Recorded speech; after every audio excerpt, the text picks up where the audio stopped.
सत श्री अकाल दोस्तों। 5 ਸਤੰਬਰ ਦੀ शाम ਨੂੰ सेहत विभाग ਅੰਮ੍ਰਿਤਸਰ ਵੱਲੋਂ ਜਿਹੜਾ ਹੈਲਥ ਬੁਲੇਟਿਨ ਜਾਰੀ ਕੀਤਾ ਗਿਆ ਕੋਵਿਡ ਬਾਰੇ, ਉਸ ਅਨੁਸਾਰ ਪਿਛਲੇ 24 ਘੰਟਿਆਂ ਦੇ ਵਿੱਚ 79 ਨਵੇਂ ਪੋਜ਼ਿਟਿਵ ਕੇਸ ਅੰਮ੍ਰਿਤਸਰ ਸ਼ਹਿਰ ਦੇ ਵਿੱਚ ਆਏ, ਜਿਨ੍ਹਾਂ ਦੇ ਵਿੱਚ 52 ਸਿੰਪਟੋਮੈਟਿਕ ਅਤੇ 27 ਲੋਕ ਉਹ ਪੋਜ਼ਿਟਿਵ ਹੋਏ ਜਿਹੜੇ ਪੁਰਾਣੇ ਪੋਜ਼ਿਟਿਵ ਦੇ ਕੰਟੈਕਟ ਦੇ ਵਿੱਚ ਆਏ ਸਨ। ਹੁਣ ਤੱਕ ਅੰਮ੍ਰਿਤਸਰ ਸ਼ਹਿਰ ਦੇ ਵਿੱਚ ਟੋਟਲ ਪੋਜ਼ਿਟਿਵ 4630 4630 ਲੋਕ ਹੁਣ ਤੱਕ ਅੰਮ੍ਰਿਤਸਰ ਜ਼ਿਲ੍ਹੇ ਦੇ ਵਿੱਚ ਪੋਜ਼ਿਟਿਵ ਹੋ ਚੁੱਕੇ ਹਨ। 3619 ਸਿਹਤਮੰਦ ਹੋ ਕੇ ਘਰਾਂ ਨੂੰ ਵਾਪਸ ਪਰਤੇ ਹਨ। 813 ਐਕਟਿਵ ਪੋਜ਼ਿਟਿਵ ਕੇਸਾਂ ਦਾ ਇਲਾਜ ਚੱਲ ਰਿਹਾ ਅੰਮ੍ਰਿਤਸਰ ਦੇ ਵੱਖ-ਵੱਖ ਹਸਪਤਾਲਾਂ ਦੇ ਵਿੱਚ, ਅਤੇ ਕੋਵਿਡ ਹੱਥੋਂ ਮਰਨ ਵਾਲਿਆਂ ਦੀ ਗਿਣਤੀ ਜਿਹੜੀ ਪਹਿਲਾਂ 194 ਸੀ, 4 ਲੋਕ ਹੋਰ ਪਿਛਲੇ 24 ਘੰਟਿਆਂ ਦੇ ਵਿੱਚ ਕੋਵਿਡ ਹੱਥੋਂ ਆਪਣੀ ਜਾਨ ਗਵਾ ਬੈਠੇ। ਇਸ ਤਰ੍ਹਾਂ ਕੋਵਿਡ ਹੱਥੋਂ ਮਰਨ ਵਾਲਿਆਂ ਦੀ ਗਿਣਤੀ ਹੁਣ ਹੋ ਗਈ 198।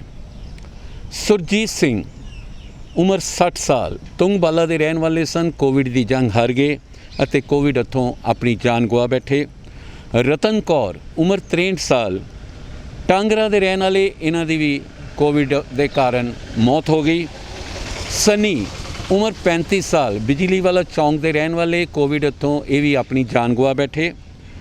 ਅਨਿਲ ਬੇਰੀ ਉਮਰ 68 ਸਾਲ ਤਹਿਸੀਲਪੁਰਾ ਦੇ ਰਹਿਣ ਵਾਲੇ, ਕੋਵਿਡ ਹੱਥੋਂ ਇਹਨਾਂ ਦੀ ਵੀ ਮੌਤ ਹੋ ਗਈ। ਦੋਸਤੋ, ਇੱਥੇ ਮੈਂ ਇੱਕ ਗੱਲ ਸਾਂਝੀ ਕਰਨੀ ਚਾਹਾਂਗਾ। ਅਨਿਲ ਬੇਰੀ ਜਿਹੜੇ ਕਿ ਕੋਵਿਡ ਦੀ ਜੰਗ ਹਾਰ ਗਏ ਹਨ, ਇੱਕ ਦਿਨ ਪਹਿਲਾਂ ਇਹਨਾਂ ਦੀ ਪਤਨੀ ਰੀਟਾ ਬੇਰੀ, ਉਹਨਾਂ ਦੀ ਵੀ ਕੋਵਿਡ ਹੱਥੋਂ ਮੌਤ ਹੋ ਗਈ, ਅਤੇ ਹੁਣ ਅਗਲੇ ਦਿਨ ਅਨਿਲ ਬੇਰੀ ਉਮਰ 68 ਸਾਲ ਇਹ ਵੀ ਆਪਣੀ ਜਾਨ ਗਵਾ ਬੈਠੇ। ਜਰਾ ਸੋਚੀਏ, ਇੱਕੋ ਘਰ ਦੇ ਦੋ ਜੀ ਮੀਆਂ ਬੀਬੀ। ਸਮਝਣਾ ਚਾਹੀਦਾ ਹੈ ਸਾਨੂੰ ਇਹ ਕੀ ਹੋ ਰਿਹਾ ਹੈ। ਪਰਮਾਤਮਾ ਸਭ ਨੂੰ ਸਿਹਤਮੰਦ ਰੱਖੇ, ਸਭ 'ਤੇ ਕਿਰਪਾ ਕਰੇ। ਪਰ ਦੋਸਤੋ, ਜ਼ਿੰਮੇਵਾਰੀ ਵੱਲ ਧਿਆਨ ਦਈਏ। ਜਿੱਥੇ ਵੀ ਸਾਡੇ ਕੋਲ ਕੋਈ ਨਾ ਕੋਈ ਢਿੱਲ ਹੋ ਰਹੀ ਹੈ, ਉਸ ਢਿੱਲ ਨੂੰ ਪਛਾਣੀਏ, ਵਕਤ ਦੀ ਕਦਰ ਕਰਾਂ ਜੇ, ਵਕਤ ਨੂੰ ਪਛਾਣਾਂਗੇ ਤਾਂ ਹੀ ਸਾਡਾ ਆਉਣ ਵਾਲਾ ਵਕਤ ਸਿਹਤਮੰਦ ਹੋਏਗਾ। ਕੋਵਿਡ ਦੀ ਜੰਗ ਚੱਲ ਰਹੀ ਹੈ, ਮੁਕਾਬਲਾ ਅਸੀਂ ਕਰਨਾ ਹੈ। ਪ੍ਰਸ਼ਾਸਨ, ਸਰਕਾਰ, ਸਿਹਤ ਵਿਭਾਗ ਆਪੋ ਆਪਣੀਆਂ ਜ਼ਿੰਮੇਵਾਰੀਆਂ ਨਿਭਾ ਰਹੇ ਹਨ ਬਖੂਬੀ, ਪਰ ਜਿੱਥੇ ਸਾਡੀ ਜ਼ਿੰਮੇਵਾਰੀ ਦੀ ਗੱਲ ਹੈ, ਅਸੀਂ ਉੱਥੇ ਮਾੜੀ ਜਿਹੀ ਵੀ ਢਿੱਲ ਕਰਾਂਗੇ, ਨੁਕਸਾਨ ਆਪਣਾ ਵੀ ਕਰਾਂਗੇ, ਆਪਣੇ ਪਰਿਵਾਰ ਦਾ ਹੀ ਕਰਾਂਗੇ। ਜੇਕਰ ਸਾਡੇ ਪਰਿਵਾਰ ਦਾ ਨੁਕਸਾਨ ਹੋਏਗਾ ਤਾਂ ਸਮੁੱਚੇ ਸਾਡੇ ਸਮਾਜ ਦਾ ਨੁਕਸਾਨ ਹੋਏਗਾ।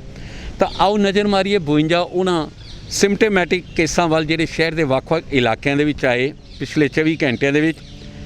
ਜੱਜ ਨਗਰ, ਕਟਰਾ ਮੋਤੀ ਰਾਮ, ਕਸ਼ਮੀਰ ਐਵਨਿਊ, ਨਿਊ ਅੰਮ੍ਰਿਤਸਰ, ਕਰਤਾਰ ਨਗਰ ਤੋਂ ਇੱਕ ਪੋਜ਼ਿਟਿਵ, ਮਜੀਠਾ ਰੋਡ ਤੋਂ 2 ਹੋਰ ਪੋਜ਼ਿਟਿਵ, ਗੁਮਟਾਲਾ ਤੋਂ 1, ਬੈਕ ਸਾਈਡ ਐਸਕੋਟ ਹਸਪੀਟਲ ਤੋਂ 1, ਐਕਸਾਈਜ਼ ਸਟਾਫ ਦੇ 2 ਬੰਦੇ ਪੋਜ਼ਿਟਿਵ, ਅਜਨਾਲਾ ਰੋਡ ਤੋਂ 1, ਵੇਰਕਾ ਤੋਂ 1, PSTCL GT ਰੋਡ ਤੋਂ 1, ਸ਼ਾਸਤਰੀ ਨਗਰ ਤੋਂ 1, ਮਰਾੜੀ ਪਿੰਡ ਤੋਂ 1, ਅਟਾਰੀ ਤੋਂ 1, ਸਰੰਗਦੇਵ ਤੋਂ 1, ਝੀਤਾ ਕਲਾ ਤੋਂ 1, ਰਟੌਲ ਤੋਂ 1, ਸਤਿਗੁਰੂ ਰਾਮ ਸਿੰਘ ਕਲੋਨੀ ਤੋਂ 1, ਰਾਮ ਐਨਕਲੇਵ ਤੋਂ 1, ਪਿੰਡ ਰੋਕੀਆ 1, ਗੋਬਿੰਦ ਨਗਰ 1, ਖੰਨਾ ਨਗਰ ਤੋਂ 2, ਨਮਕ ਮੰਡੀ ਤੋਂ 2, ਪੰਜਾਬ ਨੈਸ਼ਨਲ ਬੈਂਕ ਤੋਂ 1, ਮਜੀਠਾ ਰੋਡ ਤੋਂ 1, ਰੋਜ਼ ਐਵਨਿਊ ਤੋਂ 1, ਨਵਾਂ ਕੋਟ ਤੋਂ 1, ਬੇਰੀ ਗੇਟ ਤੋਂ 1, DS ਰੋਡ ਤੋਂ 1, ਰਾਣੀ ਬਾਜ਼ਾਰ ਤੋਂ 1, ਪਿੰਡ ਰਮਦਾਸ ਤੋਂ 1, ਸਾਂਤਾ ਨਗਰ ਤੋਂ 1, ਮੂਨ ਐਵਨਿਊ ਤੋਂ 1, ਤੁੰਗਬਾਲਾ ਤੋਂ 1,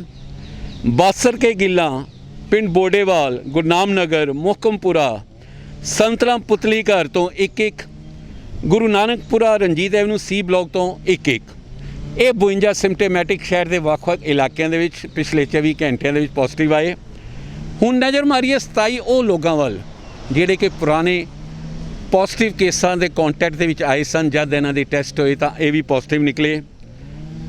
ਰਾਮਵਾਲੀ ਚੌਂਕ ਬਟਾਲਾ ਰੋਡ ਤੋਂ 2 ਹੋਰ ਪੋਜ਼ਿਟਿਵ, ਦਸ਼ਮੇਸ਼ ਨਗਰ ਤੋਂ 2 ਹੋਰ ਪੋਜ਼ਿਟਿਵ, ਕਾਰਪੋਰੇਟ ਹਸਪੀਟਲ ਤੋਂ 10 ਹੋਰ ਪੋਜ਼ਿਟਿਵ, ਮਿਲਟਰੀ ਹਸਪੀਟਲ ਤੋਂ 3 ਹੋਰ ਪੋਜ਼ਿਟਿਵ, ਇਸਲਾਮਾਬਾਦ ਤੋਂ 2 ਹੋਰ ਪੋਜ਼ਿਟਿਵ, ਸ਼ਹੀਦ ਉਦਮ ਸਿੰਘ ਨਗਰ ਤੋਂ 3 ਹੋਰ ਪੋਜ਼ਿਟਿਵ, ਰਾਮ ਤੀਰਥ ਰੋਡ ਤੋਂ 2 ਹੋਰ positive, Ranjit avenue B block ਤੋਂ 2 ਹੋਰ ਪੋਜ਼ਿਟਿਵ।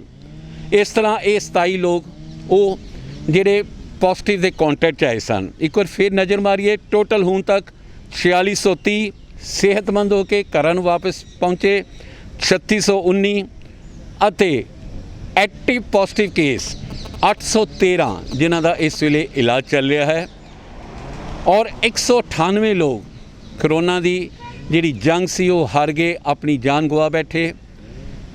ਸਾਡੀ ਸਾਰਿਆਂ ਨੂੰ ਬੇਨਤੀ, ਐਤਵਾਰ ਦਾ ਲੋਕਡਾਊਨ ਇੱਕ ਚੈਲੰਜ ਹੈ ਤੁਹਾਡੇ ਲਈ। ਦੁੱਖ ਹੁੰਦਾ ਹੈ ਜਦੋਂ ਅਸੀਂ ਸੜਕਾਂ ਤੇ ਵੇਖਦੇ ਹਾਂ, ਟ੍ਰੈਫਿਕ ਵੇਖਦੇ ਹਾਂ, ਰਸ਼ ਤੇ ਟ੍ਰੈਫਿਕ ਵੇਖ ਕੇ ਲੱਗਦਾ ਹੀ ਨਹੀਂ ਕਿ ਸ਼ਹਿਰ ਦੇ ਵਿੱਚ ਲੋਕਡਾਊਨ ਹੈ। ਮੰਨੇ ਹਾਂ ਤੁਹਾਡੀ ਕੋਈ ਮਜਬੂਰੀ ਹੋ ਸਕਦੀ ਹੈ, ਮੰਨੇ ਹਾਂ ਤੁਸੀਂ ਕਿਧਰੇ ਜ਼ਰੂਰੀ ਜਾਣਾ ਹੈ, ਪਰ ਦੋਸਤੋ ਫਿਰ ਵੀ ਘਾਟ ਤੇ ਹੈ ਨਾ। ਹੈਰਾਨੀ ਹੁੰਦੀ ਹੈ ਜਦ ਕਿਸੇ ਨੂੰ ਪੁਲਿਸ ਰੋਕਦੀ ਹੈ, ਕਹਿੰਦੇ ਜੀ ਦਵਾਈ ਲੈਣ ਜਾ ਰਹੇ ਹਾਂ।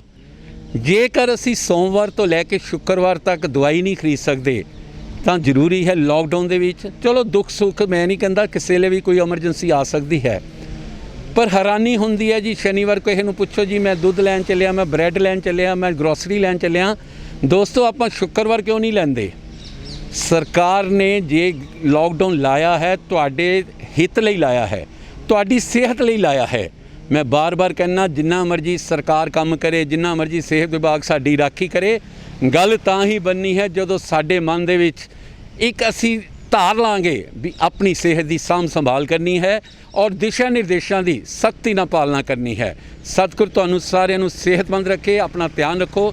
ਫਾਸਟ ਨਿਊਜ਼ ਲਈ ਕੈਮਰਾਮੈਨ ਰਾਕੇਸ਼ ਦੇ ਨਾਲ ਨੀਟਾ ਸਿੰਘ।